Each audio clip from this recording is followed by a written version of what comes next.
ہر کل شام روم نے ان کے پاس قریش کے قافلے میں ایک آدمی بلانے کو بھیجا، اور اس وقت یہ لوگ تجارت کے لیے ملک شام گئے ہوئے تھے،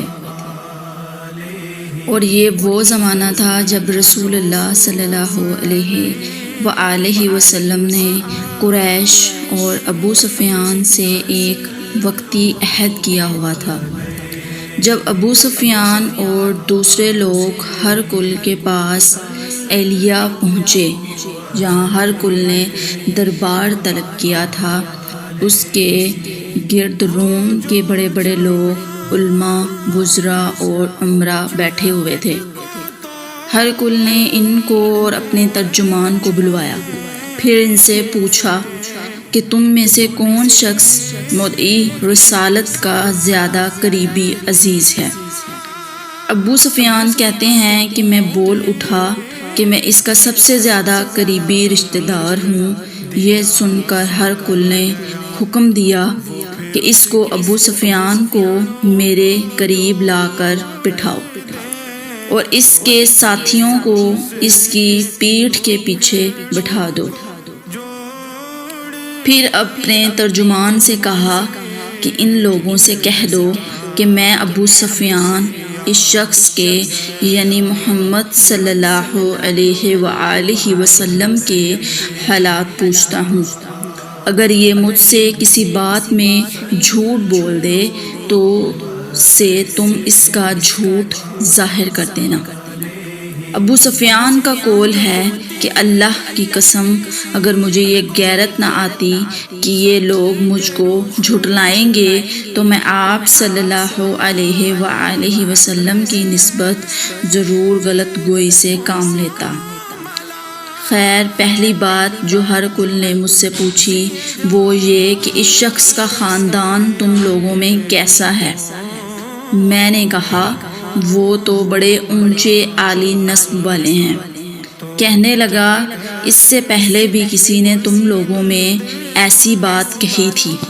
میں نے کہا نہیں۔ کہنے لگا اچھا، اس کے بڑوں میں کوئی بادشاہ ہوا ہے؟ میں نے کہا نہیں۔ پھر اس نے کہا بڑے لوگوں نے اس کی پیروی اختیار کی ہے یا کمزوروں نے؟ میں نے کہا نہیں، کمزوروں نے۔ پھر کہنے لگا اس کے تابع دار روز بڑھتے جاتے ہیں یا کوئی ساتھی پھر بھی جاتا ہے؟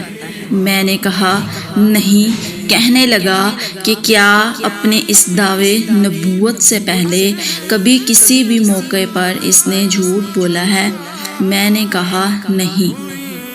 اور اب ہماری اس سے صلح کی ایک مقررہ مدت ٹھہری ہوئی ہے، معلوم نہیں وہ اس میں کیا کرنے والا ہے۔ ابو سفیان کہتے ہیں میں اس بات کے سوا اور کوئی جھوٹ اس گفتگو میں شامل نہ کر سکا۔ ہرقل نے کہا کہ تمہاری اس سے کبھی لڑائی بھی ہوتی ہے؟ ہم نے کہا کہ ہاں۔ بولا پھر تمہاری اور اس کی جنگ کا کیا حال ہوتا ہے؟ میں نے کہا لڑائی ڈھول کی طرح ہے، مجھے وہ ہم سے میدان جنگ جیت لیتی ہے اور کبھی ہم ان سے جیت لیتے ہیں۔ ہرقل نے پوچھا وہ تمہیں کس بات کا حکم دیتا ہے؟ میں نے کہا وہ کہتا ہے کہ صرف ایک اللہ ہی کی عبادت کرو، اس کا کسی کو شریک نہ بناؤ، اور اپنے باپ دادا کی شرک کی باتیں چھوڑ دو، اور ہمیں نماز پڑھنے، سچ بولنے، پرہیزگاری اور صلح رحمی کا حکم دیتا ہے۔ یہ سب سن کر پھر ہرقل نے اپنے ترجمان سے کہا کہ ابو سفیان سے کہہ دیں کہ میں نے تم سے اس کا نسب پوچھا تو تم نے کہا وہ ہم میں عالی نسب ہے، اور پیغمبر اپنی قوم میں عالی نسب ہی بھیجے جایا کرتے ہیں۔